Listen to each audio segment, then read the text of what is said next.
Hi everyone, back to the channel. Today I want to cover 3 things new photographers need to know, but nobody ever tells them. So let's get started. New photographers hear plenty about f-stops and shutter speeds and ISOs, and they hear all kinds of stuff. But usually the things holding new photographers back aren't usually those things. So today I'm going to tell you what they need, but almost nobody tells them. The third one could be a real winner. It could save you thousands of dollars, possibly your marriage, and could even help your cholesterol a little bit. Who knows? Why not, right? Number one, and you guys have heard me say this over and over and over, your bad pictures are necessary. And I know your first habit, it was my first habit. I think everybody I know was their first habit to let's get through these so I can get all the bad ones out of here. Now, I'm not saying show your clients all the bad ones. I'm saying after you see your proofs, pictures, computer, whatever you do, however you get your pictures, don't just immediately go, oh, I'd throw that away. Oh, terrible, throw it away. Don't do that. There's a lot of information in those bad pictures. It's things that are bad, which means there are things that need to be fixed, which if you keep them means you can remember that you need to fix this problem. Did you like the way I said that? Hope you can figure it out. There is a life lesson to be learned from a set of wedding pictures from anybody, because there's going to be bad pictures in every set. And you keep those, learn what you did wrong so you can correct it the next time. Every photographer has taken bad pictures. I've taken bad pictures. I still, tomorrow, if I'm taking pictures tomorrow, I'll still end up getting some bad pictures. It's just how it is. I don't know how to explain it. I've been doing it over 43 years. I mean, there won't be many bad pictures, but you're probably going to get a few, especially if you got groups. You'll get some blinks and you'll get some of this and that and a misfire. There's going to be some things happen. It's not, they won't be terrible. It's not what I was doing when I was, 16, but there will be some mistakes that are made. Keep those to learn from them. And I remember one major lesson, and I've never been let down from this in all my life. When I was 16, I was working at a 1-hour photo lab, and I was dating my wife, and I wanted to take a picture of her. So I went we had a studio in the back. I was working for a guy named Scott. We went into the back of the studio, and she had on jeans and a shirt, and I wanted a white background. So I set 2 lights up in the front, and I'm shooting away. And this is film, so I couldn't see it immediately. I was lucky enough I could see them a little over an hour later when I went there and processed them, but still it wasn't instantly. I couldn't just go push the button, click, oh God, that ain't right. Because I was getting a green background. And that was driving me crazy. Well, she wanted to take a poster home, and we had machines that would print 20 by 30. So I'm like, okay, I'm gonna give this one more shot. Big 20 by 30 rolled up with a freaking green background. I think she still has it upstairs somewhere. I'd like to have never figured out. I was only 16. I'd only been doing this a year because I started working when I was 15 in a 1-hour photo lab. So I didn't have a lot of experience to figure out why. I'm like, why? The background's white. Why isn't it showing up as white? It's white. See, it's white. There's nothing in the way. There's no green light coming from anywhere.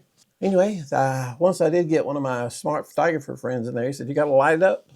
You can't just depend on your front lights. You got light drop off, and you've got to light up that white background. So I've learned that lesson over and over.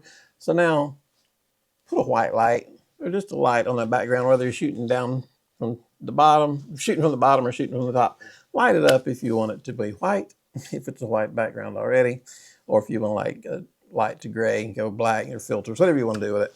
But that is one lesson that I learn at least once a year, because she'll come across that picture and say, hey, remember this? And she'll pull out this giant picture. I'm like, oh God, yes, I remember the big green picture. I never will forget it. But that's a lesson I have not forgotten. I was 16. I'm almost 20 now. So, that was like 4 years ago. But really, that's lasted forever. That will forever haunt me.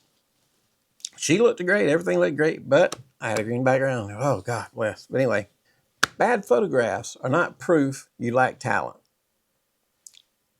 Like I was just saying, everybody messes up. I'll mess up tomorrow. Hopefully I have some talent. Apparently I have a little bit. I survived for 42 years as a photographer, so must be a little something going right somewhere. So don't get discouraged. You're not looking at these to get discouraged. You're looking at these to improve, not to go, you're an idiot, a moron, look what you did. You're looking at these to improve it so you don't do it next time. And these mistakes show you where your improvements need to be. You can't learn photography without experimenting and failing. That's why the other day I made a video about just going out and having some fun. I think that was last Tuesday. Just going out and have some fun. That's what we did. I didn't have any big expectations. We just went out. We shot some crazy pictures. I did some crazy editing. We had fun, but learned a few things. I was doing some light testing and see what things would do, but it made it fun in the meantime, you know. So you have to keep it light. So everything's so heavy, you have to keep it light sometimes to keep it fun. But just don't delete everything immediately. That's not good. Make a file if you have to. Put Adam's wedding, bad, you know, whatever you want to title it. Hang on to them so you can go back in and study them later, so that when you get to the Jenkins wedding, you know what not to do that you did at the Adams wedding. That makes sense. After every photo shoot, you want to ask what worked, what didn't work, and what would I change next time? What changes need to be made next time? Is it a camera change? Is it communication change? What needs to be changed? You don't become a good photographer by avoiding bad pictures. You become a good photographer by understanding why they were bad. Number 2, people skills really matter. And I've said this 1,000 times too for you guys. This is a combination of all the videos I've about summed up. So I know a lot of you guys have heard a lot of this.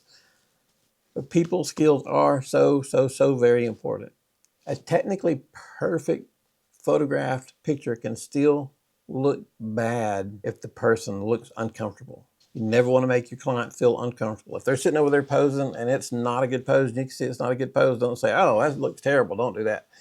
Say, that looks good, but turn your head this way toward me, chin down, up, sideways, whatever. Never, ever say, that's not a good enough pose. Never, ever say that don't look good. Nobody likes having their picture made. They sit in front of the camera. It's all eyes on them, and most people aren't used to that. So you just want to lighten them up, but just never say that looks bad. Say, let's make a few changes. I like that, but let's change it to this way. Let's switch your feet, whatever you need to do to make it look good, but make it positive to start with. Don't start out negative. So let me explain one more time. Don't say, that pose don't look good. Let's change it to do this. Say, that looks pretty good, but let's move your chin this way, tilt it over, that sort of thing. Okay, stay positive because you do not want for them to lose confidence in themselves. And also, if you're having something going wrong on the camera, you're trying to figure something out with your ISO or whatever the case may be, keep talking because they will think something's wrong with them. So just keep it lighthearted. It's very important. These are fine little details that a lot of photographers don't do that need to be done. You just got to keep that client, you got to keep their confidence up. And we come to number 3. This is the one I said could save you a lot. Newer photographers often think buying new gear is going to fix all their problems. It will not. It will create problems in your bank account. It'll create problems in your marriage. It won't fix your pictures worth a dime. If you don't know what you're doing, no lens, no camera, no nothing's going to help you. No nothing. That's what we say here in the South. No nothing's going to help you.